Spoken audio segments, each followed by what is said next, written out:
క్యాన్సర్లో ఎటువంటి టెస్టులు ఉంటాయి?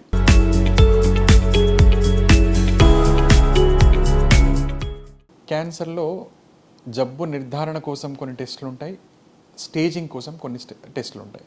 ప్రతి పేషెంట్ రాగానే ఫస్ట్ జబ్బు నిర్ధారణ కాగానే నెక్స్ట్ అడిగే కామన్ క్వశ్చన్ ఏంటి, ఏ స్టేజ్లో ఉంది? సో దానికి కొన్ని టెస్టులు ఉంటాయి, దానికి కొన్ని స్కాన్స్ ఉంటాయి. అది కాకుండా జబ్బు నిర్ధారణ పరీక్షలు అంటే నేను ఇది క్యాన్సర్ అని నాకు అనుమానం వస్తే ఆ క్యాన్సర్ అని ప్రూవ్ చేయడానికి దాని తత్వం ఏంటి, దాని గుణగణాలు ఏంటి, నేను ఎటువంటి మెడిసిన్స్ ఇస్తే, ఎటువంటి ట్రీట్మెంట్ చేస్తే, ఎటువంటి సర్జరీ చేస్తే ఈ క్యాన్సర్ తగ్గిపోతుందని తెలుసుకోవడానికి కొన్ని రకాల టెస్టులు, ఏ స్టేజ్లో ఉందని తెలుసుకోవడానికి కొన్ని రకాల టెస్టులు ఉంటాయి. ఫర్ ఎగ్జాంపుల్ జబ్బు నిర్ధారణ కోసం అంటే డయాగ్నాస్టిక్ టెస్ట్స్ ఎలాంటివి. సో జబ్బు నిర్ధారణ చేయడానికి కావాల్సిన టెస్ట్లని మనం హిస్టోపెథలాజికల్ ఎగ్జామినేషన్ అంటాం, అంటే బయాప్సీ అంటాం దాన్ని. ఈ బయాప్సీ అనేది రెండు రకాలుగా చేయొచ్చు. ఒకటి ఎక్కడైతే కంతి ఉందో ఆ కంతి లోపలికి ఒక లావాటి నీడలు, ఒక దొడ్డు నీడిల్ వేసి చిన్న పీస్ తీసి దాన్ని టెస్ట్కి పంపడం. కొన్నిసార్లు అది డైరెక్ట్గా పాసిబుల్ కాకపోవచ్చు, అప్పుడు ఆ కంతి మొత్తానికి తీసేస్తాం, తీసి దాన్ని టెస్ట్కి పంపించవచ్చు. ఫర్ ఎగ్జాంపుల్ మెడలో ఒక గడ్డు ఉందనుకోండి, ఒక లింఫ్ నోడ్ ఉందనుకోండి, ఆ లింఫ్ నోడ్ ఎక్సిషన్ అంటాం, ఆ లింఫ్ నోడ్ మొత్తానికి తీసేసి దాన్ని టెస్ట్కి పంపాలి. ఈ సైజులో ఒక 2 సెంటీమీటర్స్ 3 సెంటీమీటర్స్ ఉందనుకోండి, దాన్ని తీసి మనం టెస్ట్కి పంపిస్తాం. That is called lymph node excision, histopathological examination. లంగ్స్లో ఒక కంతి ఉందనుకోండి, బయట నుంచి సిటీ స్కాన్ గైడెన్స్ ద్వారానో లేకపోతే అల్ట్రాసౌండ్లో చూసుకుంటూ ఒక నీడిల్ పాస్ చేసి చిన్న పీస్ తీసి దాన్ని టెస్ట్కి పంపిస్తాం. దాన్ని ట్రూ కట్ బయాప్సీ అంటాం. కొన్నిసార్లు అలా కాకుండా లంగ్స్లో ఎక్కడో లోపట ఉంటుంది, అప్పుడు ఏం చేయాల్సి వస్తుంది, బయట నుంచి టెస్ట్ చేయడం కుదరదు.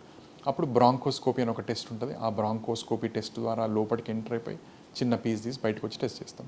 కొన్నిసార్లు ఈబస్ గైడెడ్ బయాప్సీ అంటారు. సో డిఫరెంట్ పొట్టలో ఏమన్నా గడ్డలు ఉంటే అక్కడికి ఒక నీడిల్ వేసి పరీక్ష చేయాలి. సో దీన్ని బయాప్సీ అంటాం, జబ్బు నిర్ధారణ కోసం చేసే టెస్ట్. ఈ బయాప్సీ రిపోర్ట్ వచ్చిన తర్వాత కొన్నిసార్లు ఆ బయాప్సీ రిపోర్ట్తోనే మనకు పూర్తి నిర్ధారణ రావచ్చు. చాలాసార్లు బయాప్సీతోని పూర్తి నిర్ధారణ కాకుండా ఐహెచ్సి, ఇమ్యునోహిస్టోకెమిస్ట్రీ అని ఇంకో టెస్ట్ చేయాల్సి వస్తుంది. ఆ ఇమ్యునోహిస్టోకెమిస్ట్రీలో ఈ జబ్బు మనం ఏదైతే బయాప్సీ రిపోర్ట్ ఏదైతే వచ్చిందో దాన్ని కన్ఫర్మ్ చేసుకోవచ్చు. అదే కాకుండా దాని గుణగణాలు ఏంటి, ఫ్యూచర్లో ఏ ట్రీట్మెంట్ ఇస్తే ఇది తగ్గే అవకాశాలు ఉంది, అండ్ ఫ్యూచర్లో మళ్ళీ తిరగబడుతుందా లేదా అన్నది కూడా మనకి ఐహెచ్సి టెస్ట్లో బయటపడే అవకాశం ఉంది. సో జబ్బు నిర్ధారణ కోసం చేయాల్సిన టెస్టులు బయాప్సీ అండ్ ఐహెచ్సి. కొన్నిసార్లు ఎఫ్ఎన్ఏసి అని ఒక చిన్న టెస్ట్ ఉంటుంది, ఆ టెస్ట్లో or cytology for malignant cells అని అంటాం, ఎఫ్ఎన్ఏసి అని అంటాం. అలాంటి టెస్టుల్లో కూడా కొన్నిసార్లు ఈ జబ్బు ఇక్కడ ఉందా లేదా అన్నది మనకు తెలుస్తూ ఉంటుంది. ఈ ఎఫ్ఎన్ఏసి అనే టెస్ట్ పూర్తి జబ్బు నిర్ధారణ కోసం కాదు, కానీ ఫ్యూచర్లో ఎప్పుడన్నా తిరగబడ్డప్పుడు చిన్న నీడిల్ ఎఫ్ఎన్ఏసి టెస్ట్ చేస్తే మనకు అంతకుముందు ఈ క్యాన్సర్ ఉందని ఈ పేషెంట్కి తెలుసు కాబట్టి ఈ చిన్న పరీక్షతో కూడా జబ్బు మళ్ళీ తిరగబడ్డదని కూడా తెలుసుకోవచ్చు. దాన్ని మనం ఎఫ్ఎన్ఏసి అంటాం. కొన్నిసార్లు బాడీలో కొన్ని ఏరియాస్లో, కొన్ని క్యావిటీస్లో వాటర్ చేరుతుంది, లంగ్స్ చుట్టూ వాటర్ చేయడము, హార్ట్ చుట్టూ వాటర్ చేయడము, పొట్టలో కడుపు చుట్టూ వాటర్ చేయడము ఉంటుంది. ఈ వాటర్ చేరితే ఆ వాటర్ తీసి టెస్ట్ చేస్తే కూడా మనకి ఈ జబ్బు మళ్ళీ తిరగబడిందా లేదా అన్నది కూడా తెలుస్తుంది. That is called FNAC or cytology. ఇవన్నీ జబ్బు నిర్ధారణ చేయడానికి చేయాల్సిన టెస్టులు. ఇంతేకాకుండా స్టేజింగ్, ఇప్పుడు మనం ఇంతకుముందు అనుకున్నట్టుగా డిఫరెంట్ టైప్స్ ఆఫ్ స్టేజెస్ ఉంటాయని చెప్పిన మనం క్యాన్సర్లో స్టేజ్ 1, 2, 3, 4. ఈ స్టేజ్ 1, 2, 3, 4 తెలుసుకోవడానికి సర్టన్ స్కాన్స్ ఉంటాయి క్యాన్సర్లో. అందరికీ తెలిసిన రొటీన్ స్కాన్స్ ఏంటి, ultrasound scan, CT scan, MRI scan. ఈ 3 స్కాన్లతోని మనకి జబ్బు ఒకే దగ్గర ఉందా, వేరే అవయవాలకు పాకిందా తెలుస్తుంది. కాకపోతే చాలాసార్లు 100% ఆఫ్ ఇన్ఫర్మేషన్ రాకపోవచ్చు. అలా ద బెస్ట్ స్కాన్ టుడే, ఈరోజు సైన్స్ ప్రకారంగా best scan is PET scan. ఈ పెట్ స్కాన్లో ఏంటంటే మనకు ఒక 3D ఇమేజ్, 4D ఇమేజ్ తెలుస్తుంది. పెట్ స్కాన్లో వెంట్రుక నుంచి కాలిగోటి దాకా పూర్తిగా స్కాన్ అయిపోతుంది.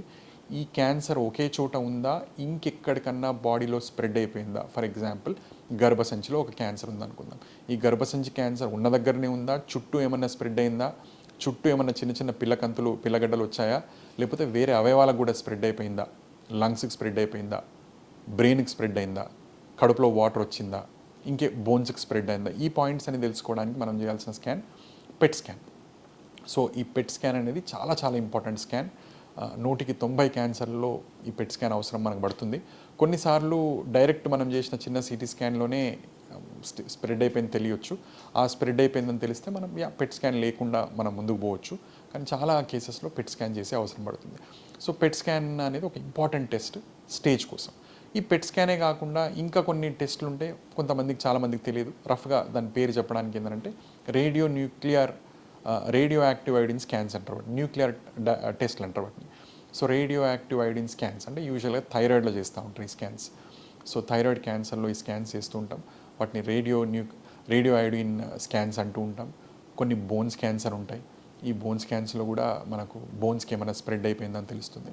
సో స్పెషల్ స్కాన్స్, చాలామందికి తెలియని స్కాన్స్ ఏంటంటే PET scans, radio iodine scans, bone scans, ఇవన్నీ కూడా డిఫరెంట్ టైప్స్ ఆఫ్ స్కాన్స్, కొత్తగా వచ్చిన స్కాన్స్. చాలా ఇన్ఫర్మేషన్ వస్తుంది వీటితో. అంటే ఫ్యూచర్ పేషెంట్కి ట్రీట్మెంట్ ఏమి ఇవ్వడానికి, ఇచ్చిన తర్వాత ఫ్యూచర్లో తిరగబడడం. కొన్నిసార్లు ఈ రేడియో యాక్టివ్ ఐడిన్ స్కాన్స్ ద్వారా కానీ, ఇట్లాంటి పెట్ స్కాన్లో కానీ పేషెంట్ నార్మల్గా ఉంటారు, లైఫ్ స్టైల్ నార్మల్గా ఉంటుంది. మనం ఏదో డౌట్ వచ్చి స్కాన్ చేస్తే ఎటువంటి లక్షణాలు లేకుండా ఉన్నప్పుడు కూడా ఈ జబ్బు తిరగబడిందా లేదా అన్నది ఈ పెట్ స్కాన్స్లో తెలుస్తుంది. So CT scans, MRI scans కంటే కూడా చాలా helpful scan is a PET scan.